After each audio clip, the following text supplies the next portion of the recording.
olen Eneli Niinemäe ja ettevõtte nimi on Imeline OÜ ja teen inimesi imeliselt ilusaks ehk siis olen juuksur.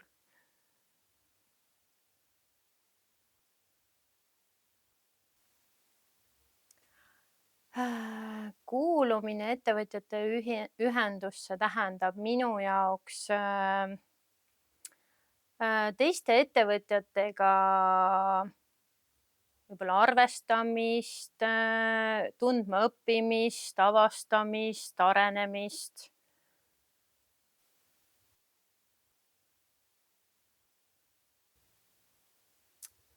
Mulle meeldivadki need ettevõtjad ise, need inimesed, kes seal ettevõtetes on, et minu jaoks on nad selles mõttes igaüks eriline ja äge ja igalt inimeselt on midagi õppida ja tore on see, et aastatega on saanud meist justkui sõbrad, et mis on hästi tore ja positiivne.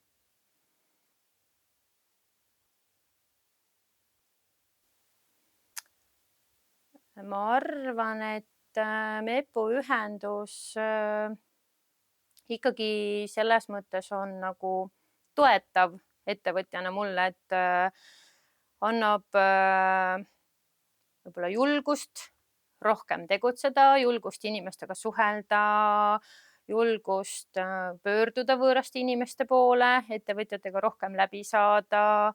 Reisid ja koolitused on meid nagu rohkem tuttavaks teinud, et üksi toimetades ma arvan, et seda ei saa või ei suuda.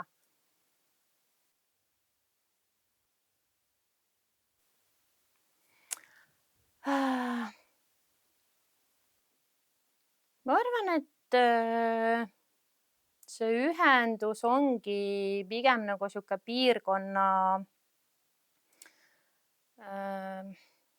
kokkuhoidmine või kokkukuulumine minu jaoks vähemalt. Et need ettevõtjad on üheskoos ja toimetavad koos ja pigem on see, et mitte nad ei tegutse koos, vaid nad võtavad koos aega maha või veedavad aega koos selles mõttes, et tulevad sellest rutiinsest elust välja, et minule meeldib nagu see ettevõtte ühingu puhul.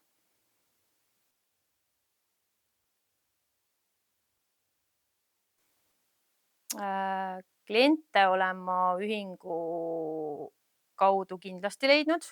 Koostööpartnereid ma ei saa öelda, et nii väga, aga samas küll jaa, ma olen teiste juuksuritega ikkagi selles mõttes saanud läbi ühingu rohkem tuttavaks, saanud võib-olla nõu küsida.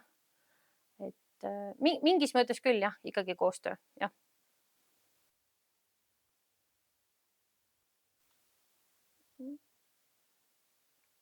Lõbus.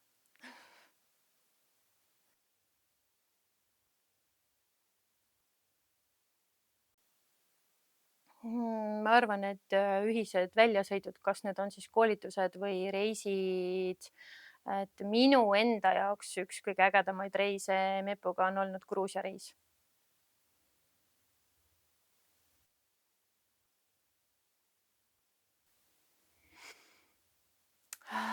No kindlasti on ta Märjamaal endiselt, aga ma usun, et liikmeid võiks meil olla 5 aasta pärast 3 korda rohkem kindlasti.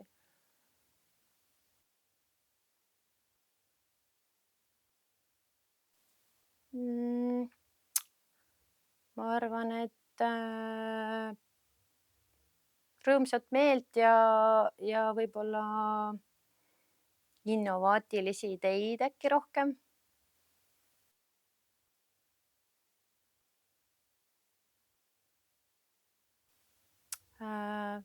Mina kutsuksin teisi ettevõtteid liituma just nimelt sellepärast, et nad tuleksidki sellest oma ettevõtlusest välja ja näeksid midagi muud ja toimetaks teistega koos, et mulle meeldib see koos tegemine, koos loomine.